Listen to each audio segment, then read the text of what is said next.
अगर आपको हेल्दी रहना है ना तो क्या करें, सुबह सुबह खाली पेट गुनगुना पानी लें, उसमें 1 चम्मच शहद डालें, 1 चम्मच आंवले का जूस डालें और इसे पी लें। जब आप इस जूस को पीते हैं आपके शरीर से बहुत सारी समस्याएं अपने आप खत्म हो जाती हैं। क्या लगता है आपको, ऐसा होता है?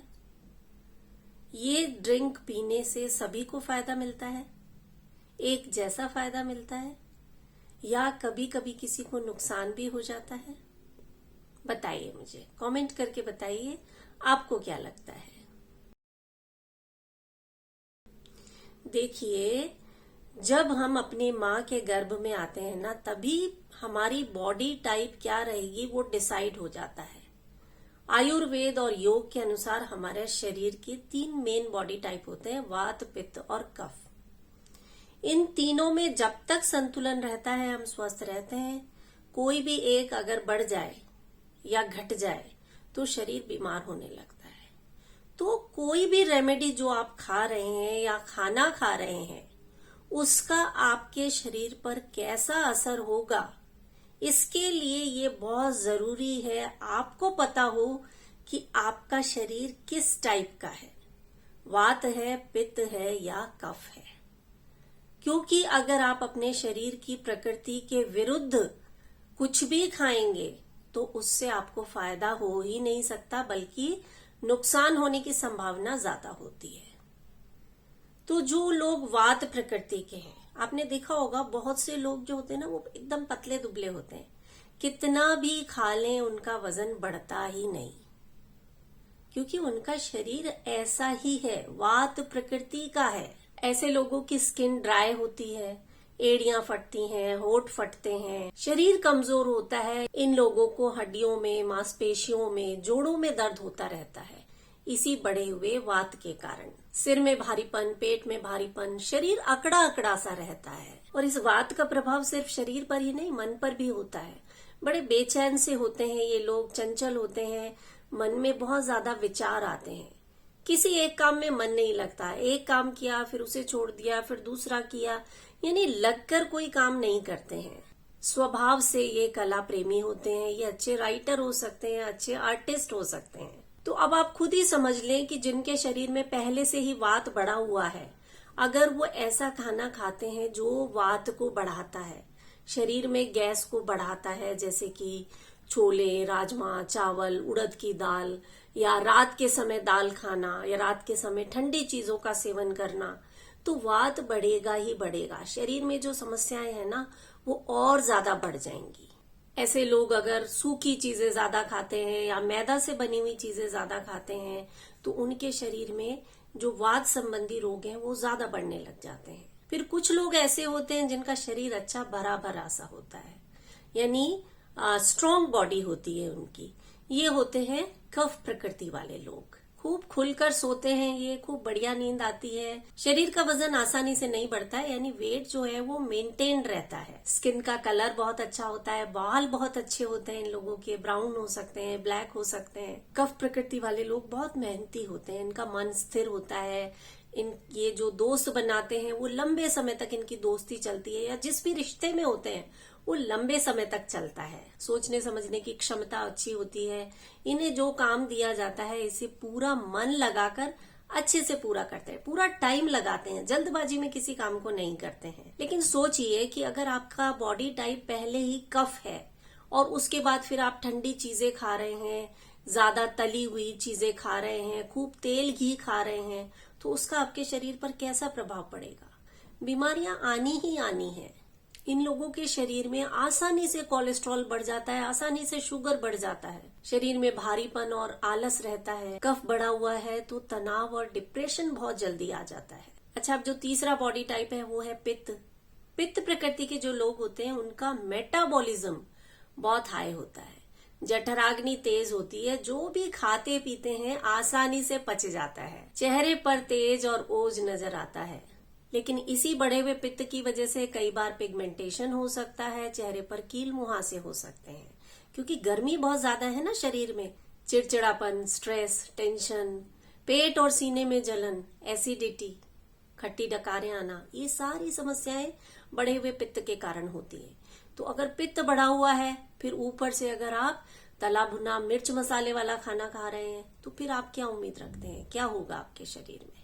बहुत ज्यादा धूप में रहते हैं या रात को देर तक जागते हैं, तो यकीन मानिए कि जो पित्त दोष है ना, वो शरीर में बढ़ने ही वाला है। इसके अलावा पसीना, मलमूत्र ज्यादा आता है, शरीर में एक दुर्गंध सी आने लगती है। तो आपको क्या करना है, सबसे पहले अपने शरीर की प्रकृति को पहचानना है और उसके अनुरूप व्यवहार करना है।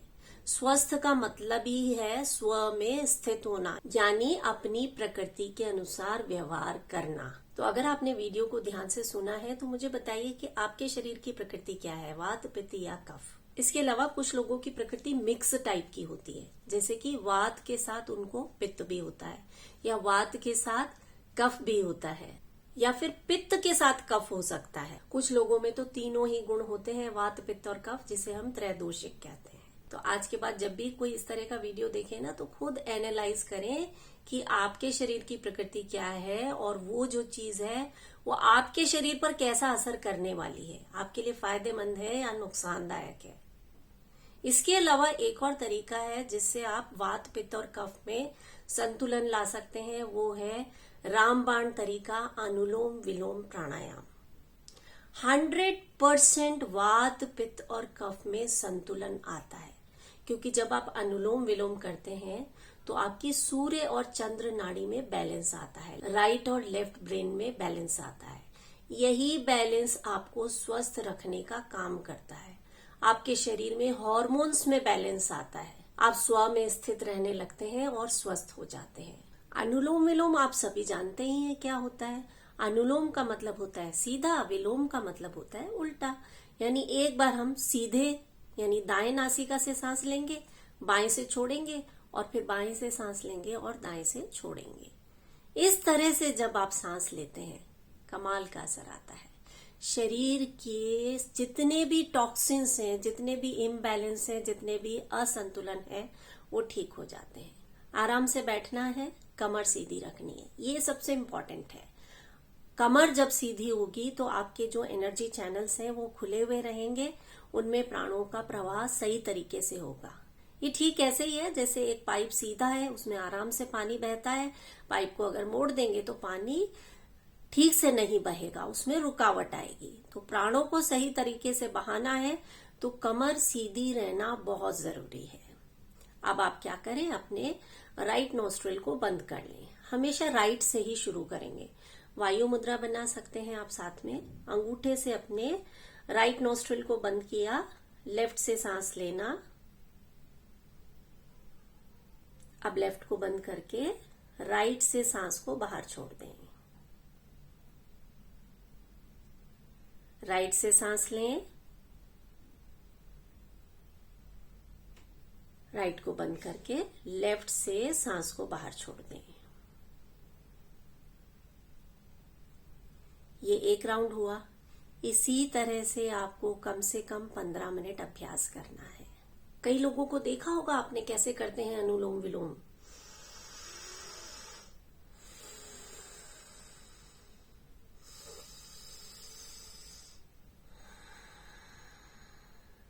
ये आपको नहीं करना है।